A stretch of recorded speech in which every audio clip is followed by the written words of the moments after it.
CID enquiry ఎప్పుడనేది చెప్పండి sir. అది కూడా సిఐడి ఎంక్వైరీ అన్నీ చెప్తాను. ఇప్పుడు నేను మీకు తెలుసు కదా, when I give a word I want to take a very strong action. నా మాటకు నేను కట్టుబడి, ఎందుకంటే లా అండ్ ఆర్డర్ నా చేతిలో లేదు. లా అండ్ ఆర్డర్ ఎందుకు మీకు ఎగ్జాక్ట్ ఈ టైం లైన్లో నేను ఇస్తాను అని చెప్పే నా దగ్గర ఆ అధికారం నా దగ్గర లేదు. నా దగ్గర ఏముందంటే ఇది కూర్చొని will bring them to justice. అది సిఐడికి మించి ఉండాలా, లేదంటే will I appeal to CBI, ఇవన్నీ మేము అంతర్గతంగా క్యాబినెట్లో తీసుకునే నిర్ణయాలు. అందువల్ల కేవలం మీరు సిఐడికి పరిమితం చేస్తాం, సిఐడికి దాటి వెళ్ళాలా. ఎందుకంటే అసలు టోటల్గా మ్యారిటైమ్ సెక్యూరిటీ ఇష్యూస్ ఏమున్నాయి, ఇది చాలా కొంచెం పెద్ద స్థాయిలో చూడాలి.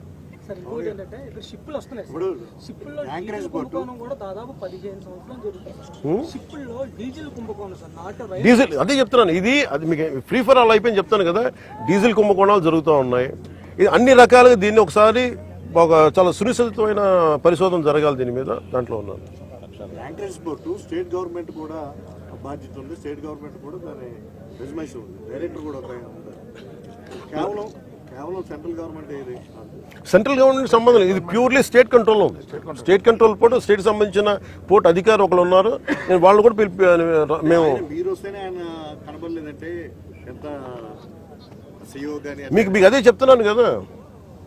అంటే నన్ను మీకు ఎందుకు ఇంత మొత్తుకున్నాను వచ్చి, నన్ను రాకుండా చేయడానికి ఇంక నాకు విసుగొచ్చి ఇక నాలాంటి వ్యక్తిని రానివ్వట్లేదని. ఇది ఎంత డీప్ రూటెడ్ వ్యవస్థ, దీన్ని అంటే ఎంత కుళ్ళు పట్టేస్తుందో ఈ వ్యవస్థకి, పర్టికులర్ ఈ రైస్ స్మగ్లింగ్ సంబంధించి దీని ప్రక్షాళన జరగాలని కోరుకుంటూ. అక్కడ సౌత్ ఆఫ్రికాలో వాళ్ళది స్టేపుల్ డైట్ రైస్. అది వాళ్ళకి పాపం నిజంగా చెప్పాలంటే వాళ్ళకి సబ్ స్టాండర్డ్ రైస్ పంపిస్తున్నారు. జనసేన గతంలో లబ్ధిదారులకు నేరుగా అకౌంట్ లో వేస్తారని మీరు గతంలో నినాదం తీసుకున్నారు. అదేమన్నా ఇప్పుడు ఎందుకంటే ఈ రైస్ 90% కూడా తినట్లేదు సార్. డైరెక్ట్ ఇష్యూ నాకు ఇది బాగా తెలుసండి. ఇది తినని బియ్యం. ప్రాబ్లం ఏమవుతుందంటే ఎవరు తినని బియ్యం ఇది కేవలం ఇది నా ఉద్దేశంలో ఇది నేను కేంద్ర ప్రభుత్వం దృష్టికి తీసుకెళ్ళాలి. ఎట్లా ముఖ్యమంత్రి గారి దృష్టికి ఎలాగే తీసుకెళ్తాను. కానీ కేంద్ర ప్రభుత్వం దృష్టికి మీరు అంటే ఇది ఒక రూల్ అయిపోయింది. చెప్పండి సార్, ఆ రూల్ మీరు చెప్పండి. మనం ఇందా పొద్దున మాట్లాడుకుంది. ఎన్ఎఫ్ఎస్ఏ ఆ చట్టం వచ్చిన తర్వాత ప్రభుత్వం పైన ఆబ్లిగేషన్ ఉంది. మనం ఖచ్చితంగా మనం ప్రతి కుటుంబానికి ఆహార ధాన్యాలు అందించే బాధ్యత ప్రభుత్వం పైన ఉంది. ఎన్ఎఫ్ఎస్ఏ చట్టం రాకుండా ముందు మీరు అనేది డైరెక్ట్గా మనం క్యాష్ డిస్ట్రిబ్యూషన్ చేయొచ్చు. కానీ ఎన్ఎఫ్ఎస్ఏ చట్టం వచ్చినాక ఆ బాధ్యత మన పైన పడింది, ప్రభుత్వం పైన. తప్పకుండా ఇందాక కూడా ఇక్కడికి వస్తున్నప్పుడు కూడా డిప్యూటీ సీఎం గారు అదే మాట అన్నారు. మీరన్న మాట అన్నారు, డబ్బులు ఇవ్వచ్చా అంటే మీకు వచ్చిన ప్రశ్న నాకు వచ్చింది.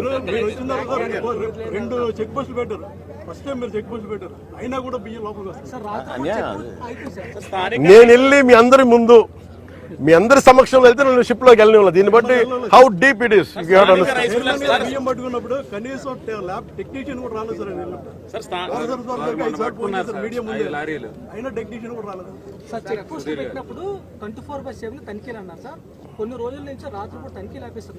నేను అదే రాత్రులపూట చేయట్లేదని ఎన్ఓసి ఇచ్చేసారు కలెక్టర్ గారు అంటే. నేను కలెక్టర్ గారిని అడిగా, మీరు మాట్లాడుతుంటే నేను మాట్లాడకూడదు కాబట్టి అడిగితే నీకు అధికారికంగా ఇచ్చారా చెప్పారన్న సమాధానం లేదు. స్థానిక రైస్ మిల్లర్స్ అంతా కూడా ఒక సిండికేట్ గా ఏర్పడి దీనికి కొంత పడుతున్నారు అనేది ఒకటి ఉంది. ఇతర రాష్ట్రాలలో కూడా ఇక్కడికి తరలించి ఏదైనా కానీ మీరు ఒకసారి ఒక తప్పు అలౌ చేస్తే, ఒక kind of smuggling activity allow చేస్తే ఇది మిల్లర్లకి సంబంధం లేదు. If they are part of it that's different issue. ఇది మిల్లర్లకి సంబంధం లేదు. ఇది ఏదైనా సరే చట్టబద్ధతతో చేస్తే వ్యాపారంలో ఇబ్బందులు లేవు. కానీ ప్రజలకు చెందాల్సిన బియ్యాన్ని వాళ్ళు తినక స్టేట్ ఎక్స్చేంజ్ నిజంగా ఆ డబ్బులే కనుక ఉంటే ఈ రోజున విద్యార్థులకు కానీ మనకి ఎయిడెడ్ కాలేజెస్ ముయ్యాల్సిన అవసరం లేదు. ఫీజు రీఎంబర్స్మెంట్లకు ఇబ్బంది రాదు. గోతులు పూడ్చే డబ్బులు మన ఏంటిది ఏఐబి రోడ్డు ఈ పాటికి అయిపోయింది. ఇది ఏడీబీ రోడ్డు చెప్పాను మీకు డబ్బు ఎక్కడికి వెళ్ళిపోతుందంటే దిస్ హౌ. అందుకని మేము స్టేట్ మొత్తం అంతా ఇక్కడికి కేంద్రంగా అయితే కాకినాడ వస్తుంది సార్. బియ్యం అంతా కూడా అయితే రేషన్ బియ్యం అంతా స్టేట్ నుంచి వస్తుంది సార్. ఇక్కడ ఒక్క చోటే దాడి జరుగుతుంది, ఇక్కడ ఒక్క చోట కొన్ని రోజులు ఆపుతున్నారు, మళ్ళీ కంటిన్యూ అవుతుంది. కానీ ఈ రైస్ అంతా కూడా స్టేట్ మొత్తం నుంచి వస్తుంది సార్. అది కాదు మీరు ఫాలో అవడం లేదు. దాడులు ప్రతి జిల్లాలో చేస్తున్నాం, ప్రతి రోజు చేస్తున్నాం.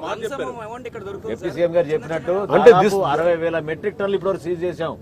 గతంలో ఎప్పుడు లేనటువంటి కార్యక్రమం. This has become a hub for export. మరి ఎక్కడి నుంచి మేజర్ తెలంగాణలో చేసినా కానీ మీరన్నట్టుగా తెలంగాణకి సీపోర్ట్ ఏం లేదు కదా, ఇక్కడికి రావాలి కదా.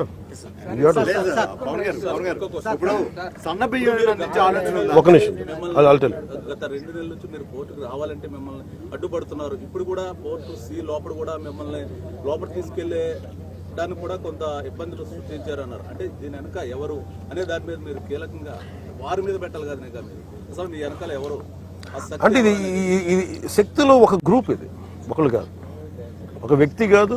అదే సార్ ఇది ఎలా, ఇది నాకు తెలియదు అంటున్నాను.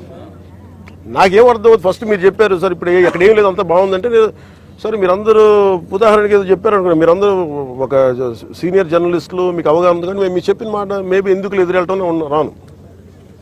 నాకేం చెప్తారు వస్తే సార్ అక్కడ కొంచెం ఇబ్బంది అవుతుంది సార్, మీకు సెక్యూరిటీ కల్పించలేం, ప్రొడక్షన్ చేయలేం, లేదంటే సింపుల్గా నాకు ఎందుకు ఆప్ చేస్తారో చెప్తాం. సార్ మీరు వస్తే అక్కడ ఎక్స్పోర్ట్స్ ఆగిపోతాయి, టైం లైన్ ఆగిపోతుంది, అక్కడ మీరు కరెక్ట్గా కూర్చోబెట్టి మళ్ళీ మనకి ఇంటర్నేషనల్ ఇష్యూస్ వచ్చేస్తాయి అంటారు. నేను అనవసరంగా వెళ్ళి ఈ జంజాటం నేను ఎందుకు ఇరుక్కోవడం, మళ్ళీ ఆ చెడ్డ పేరు మళ్ళీ మన రాష్ట్రానికి ఎందుకని నేను అనుకోండి. ఇలానే ఒకసారి ఆగిపోయా, ఇంకోసారి ఏమో లేదు చాలామంది జీవితాలు పాపం కార్మికులు రోడ్డున పడతారన్న. కార్మికులు ఎందుకు రోడ్డున పడతారు? కార్మికులు ఎవరు స్మగ్లింగ్ చేయాలని అనుకోరే, వాళ్ళకి ఇస్తే బస్తా తీసుకెళ్ళి లోపల వేయాలి, మనకి ఎక్కిస్తారు, లేబర్ ఛార్జ్ ఉంటుంది. అంతేగాని వాళ్ళకి స్మగ్లింగ్ సంబంధం ఏముంది? పట్టుకున్న బియ్యం బ్యాంక్ గ్యారంటీ అంటున్నారు, దానికి గ్యారంటీ ఉందని చెప్పి అట్లీస్ట్ అది మనోహర్ గారి పోరాటం అండి. అది కూడా మనోహర్ గారు కూర్చోబెట్టి మాట్లాడి చేశారు.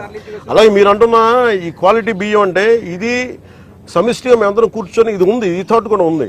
తినని బియ్యం ఇవ్వడం దేనికి, తద్వారా అది ఎందుకంటే ఈ ప్రాబ్లం ఏముందంటే ఇది జస్ట్ స్టేట్ సబ్జెక్ట్ కదా, సెంట్రల్ సబ్జెక్ట్ కూడా. అందుకని దీన్ని నాకు నిజంగా మొన్న ఈ విషయం కనుక ఇది మన ఢిల్లీ పర్యటన ముందు కనుక జరిగి ఉంటే ఖచ్చితంగా నేను వెళ్ళి కేంద్ర civil supplies minister Prahlad Joshi గారిని కలిసేవాడిని. సార్ ఇప్పుడు శాఖాపరమైన చర్యలు అలాంటివి తీసుకుంటారు. ఇప్పటికే అధికారులకు చాలా సీరియస్ గా వార్నింగ్ ఇచ్చారు. మీరు ప్రజల కోసం తెగించి సముద్ర మధ్యలోకి వెళ్ళారు. సో అలాంటి అధికారులు ఎందుకు వెళ్ళకపోతున్నారు? లోపలికి వెళ్ళి ఆ సీలో అన్నట్టు కలెక్టర్, జిల్లా కలెక్టర్ ప్రాణాలు తెగించి వెళ్ళారు, మీరు వెళ్ళారు, కానీ అధికారులు ఎందుకు వెళ్ళకపోతున్నారు? అలాంటి కలెక్టర్ ఎప్పుడు వెళ్ళారు? బుధవారం వెళ్ళారు సార్. ఇదేమైపోతుందంటే ఇది చాలా డీప్ నెట్వర్క్. అది వదిలే పెద్ద మీకు ఎలా ఉంటుంది, ఎవరు బెదిరించరు, ఎవరు అది మీరు అర్థం చేస్తారు. ఒక నిమిషం, ఎవరు కూర్చొని దీన్ని మీరు రావద్దు వస్తే అలా ఏం చెప్పరు సార్. అలా వస్తే సార్ కొంచెం ఇబ్బందులు ఉంటాయి సార్. ఇక్కడ పాపం కార్మికులు నలిగిపోతారు సార్. మనమే ఒకసారి ఏమో కార్మికులు నలిగిపోతాం అనుకుంటాం సార్. అక్కడ గోడౌన్ పాపం ఈ అన్ని ఇది క్లియర్ రైస్ సార్, ప్రాబ్లం లేని రైస్ సార్, పాపం వాళ్ళు ఇబ్బంది పడతారు సార్, ఎక్స్పోర్టర్స్ ఇబ్బంది పడతారు. కానీ ఇంత లాట్లో దొరికినప్పుడు మటుకు sir it is repeated offenders ఉన్నారు, ఇంక దీన్ని ఇంకా బలమైన చర్యలు తీసుకోవాలి అని చెప్పి దృష్టి. పక్కన ఉన్న తొండంగి మండలం ఉంది, దానికి సంబంధించి అరవిందోకి సంబంధించి 12 గ్రామాల ప్రజలంతా కూడా మధ్యగారు మొత్తం కాలుష్య బారిన పడుతుందని చెప్పేసి సంవత్సరం నుంచి ఇబ్బంది పడుతుంది. గతంలో మీరు కూడా మాట ఇచ్చారని చెప్పేసి మొన్న ఈ మధ్యన నిరాహార దీక్ష చేస్తూ పవన్ కళ్యాణ్ గారు వచ్చే వరకు మీరు దీక్ష విరమించం, దాంతోపాటు ప్రాణాలను కోల్పోతాం, ఆయనకు రావాలని చెప్పేసి మీరు విజిట్ చేసే అవకాశం మీరు పిఠాపూర్లో కూడా మాట్లాడుతారు. నేను మాట్లాడాను, అది నా దృష్టిలో ఉంది సార్. చెప్పండి సార్. ఒక్క నిమిషం సార్. పోర్టు సంబంధించి మనం నాణ్యానికి ఒకవైపు చూస్తున్నాం, స్మగ్లింగ్ అనేది వాస్తవంగా చూసుకుంటే శ్రీలంక ఆర్థిక సంక్షోభంలో ఉన్నప్పుడు అక్కడ ప్రజలు ఆకలి తీర్చడానికి కేంద్ర ప్రభుత్వం ఇక్కడి నుంచి రైస్ ఎక్స్పోర్ట్ చేస్తుంది. ఆ రైస్ ఎక్స్పోర్టర్ కూడా పయ్యావుల కేశవ్ గారు విజయంగా స్వయంగా ఇక్కడి నుంచి ఎక్స్పోర్ట్ చేశారు. కొన్ని లక్షల మెట్రిక్ టన్నులు ఫ్రీగా కాకినాడ పోర్టు నుంచే వెళ్ళింది. కరోనా సమయంలో కూడా అత్యధికంగా అన్ని పోర్టులు మూతపడినప్పుడు కూడా కాకినాడ పోర్టు నుంచి ఎక్స్పోర్ట్ అయ్యింది. సరే 10,000 మంది కార్మికులు ఆధారపడి ఉన్నారు. ఇప్పుడు ఈ రేషన్ మాఫియా మనకు తెలిసినప్పుడు ఎవరైతే 16 మంది ఉన్నారో దాంట్లో ఇంటర్నేషనల్ కంపెనీస్ ఇవన్నీ కూడా ఇది చాలా ఇంట్రికేట్. అందుకనే కదా ఇప్పుడు నేను ఆటోమేటిక్గా కార్మికులు రోడ్డున పడే అవకాశం ఉంటుంది. అదే కదా నా కన్సర్న్. మీకు ఎలాంటి కన్సర్న్ ఉంది, నా కన్సర్న్ కూడా అదే. కార్మికులు ఉపాధి కోల్పోకుండా స్మగ్లింగ్ అరకెట్టడం ఎలా? రిడల్ ఇది.